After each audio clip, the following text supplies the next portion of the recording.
everyone, Chris the Old Ass Retro Gamer.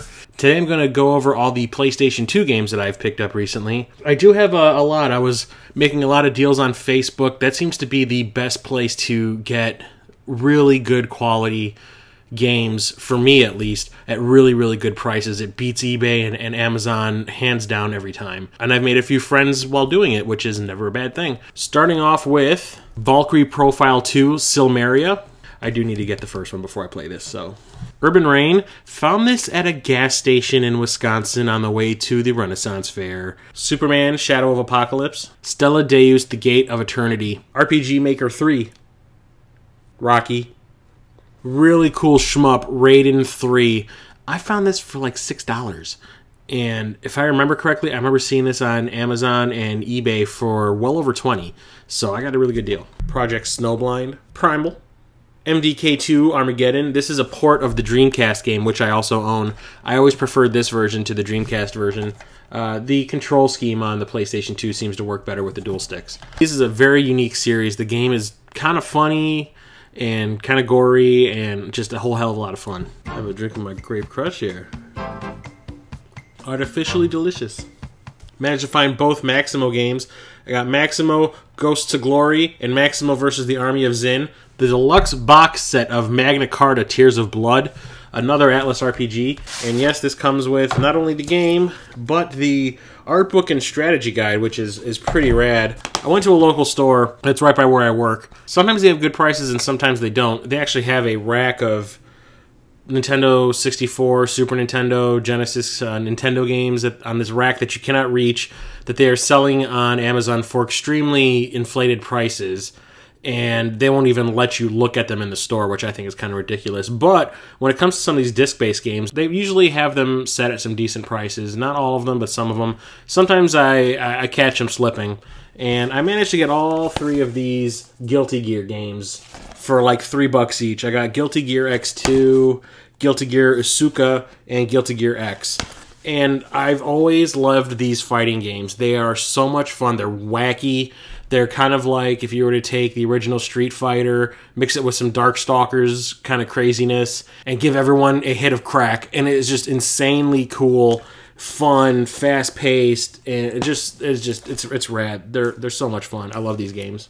Future Tactics, another game that I found at that gas station. Front Mission 4, Flipnik Ultimate Pinball. The reason I picked this one up was because Metal Jesus recommended this in one of his Hidden Gems videos, and I've always had an affinity for digital pinball. But he recommended this one, and it looked like a lot of fun, really kind of wacky and cool. So I found this for like $1.50 at a Goodwill, so I couldn't pass that up. The limited edition of Dragon Quest VIII: Journey of the Cursed King. Yes, it comes with the game and the strategy guide. It also comes with the demo for Final Fantasy XII, which is kind of cool. This is the first Dragon Quest game I own that is not the original Nintendo game, Dragon Warrior. Dirge of Cerberus, Final Fantasy VII. I am not a fan of Square Enix releasing all of these spin-offs from all their older games. To me, they should really just focus on creating the best individual games they can for the Final Fantasy series. Just, you know, make a sequel, make Final Fantasy 15, 16, 17. Stop worrying about all these goddamn spin-offs. Yes, there's a character from Final Fantasy VII that everybody loved. Does not mean that he needs his own game. Final Fantasy 13-2, 10-2, Lightning Returns. Did we really need all that shit? No. And you wonder why people are losing interest in your product. Well, I'm not saying that Dirge of Cerberus is a bad game. It isn't. It is actually really cool and has some of the best graphics on the PlayStation 2 ever. But I can see why people are getting burned out on Final Fantasy because there's just this glut of it out there, and not all of it needed to be made, when they especially need to just focus on making it. Like, Final Fantasy 15 needs to be the best Final Fantasy game they have ever made, and it looks like they're just kind of, oh, let's just take our engine from Final Fantasy 14, make it look like it takes place in some future world, and, you know, have it be a bunch of bros going around driving and shit, and, oh, look, let's go kill something over there. To me, Final Fantasy 15 could be cool, but from what I've seen so far, it looks not interesting. Def Jam Vendetta, this game is the shit. I love the sequel also, Battle for New York, which I need to find. Death by Degrees, starring Tekken's Nina Williams. I'm not a fan of Tekken, So I never did pick this up back in the day. But nowadays, it's not too bad. Crouching Tiger, Hidden Dragon.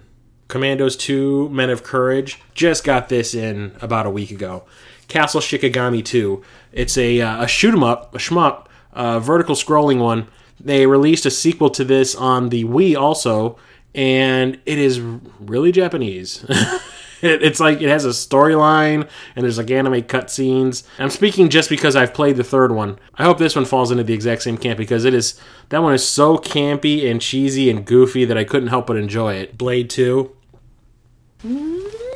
2 more rad as fuck RPGs that I managed to get, which are from NIS America. There's a third one in this series, but it is part of a big series of games.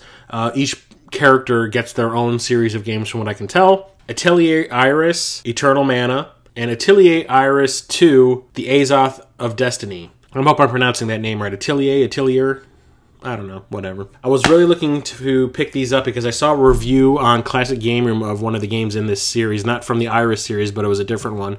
And also I think Erica Zabo talked about one that has like Logi in the title, and it looked really, really cool, so I wanted to search these out and find them, and I got them pretty cheap. Off of Facebook, I got this really rad Crash Bandicoot action pack, which doesn't come with any of the straight action games. It comes with mostly like all the spin-off games like Crash Team Racing, Crash Nitro Kart, and Crash Twinsanity. Where's the redo for modern day systems? Let's see that, Naughty Dog. I mean, yeah, Uncharted is amazing, but come on, Crash Bandicoot needs some love. I decided to start collecting a specific series of games because everybody talks about them and talks about how awesome they are and how they're a benchmark in the RPG genre. So I finally decided to bite the bullet and see what all the hoopla's about. I haven't played these yet because I'm working my way through the series, starting with number 1, which I am playing right now, and that is Persona 3 and Persona 4. I picked up the Persona 3, this limited edition, which comes with the game and this art book, which also comes with the soundtrack, which I think is awesome. I love getting these old soundtracks of these games. I loved when they used to package this stuff. They still do. I just wish it's a complete soundtrack and not just like the ones that they think are the best tracks. Sometimes the ones that I like the most are the ones that they don't. And then Persona 4, which I hear they released a kind of like special edition version on the Vita, which I would like to get once I get a Vita. But yeah, just like that one, this one comes with a bonus disc also that has the soundtrack on it, which is rad as hell. So all the Persona games I have the soundtrack. I have the 2 for the PSP. Each one came with a soundtrack, and then both of these did. And now there's a Persona 5 coming out for the PS3, I do believe. So please subscribe to the channel. Leave as many comments as you feel you need to. What do you think of the games that I got here? What games do you think I need to pick up for each of these systems? Which ones have I overlooked? Which ones do I need to find? Which ones do you recommend? Give the video a thumbs up, and please share with people, share it with the world. Let them know of the old-ass retro gamer. Oh my! Don't forget also to check out my other show, Toasty. Link below. You'll find it a ton of fun, where me and my friend Josh talk about everything geeky, everything. So until next time, I'm Chris, the old-ass retro gamer, signing off.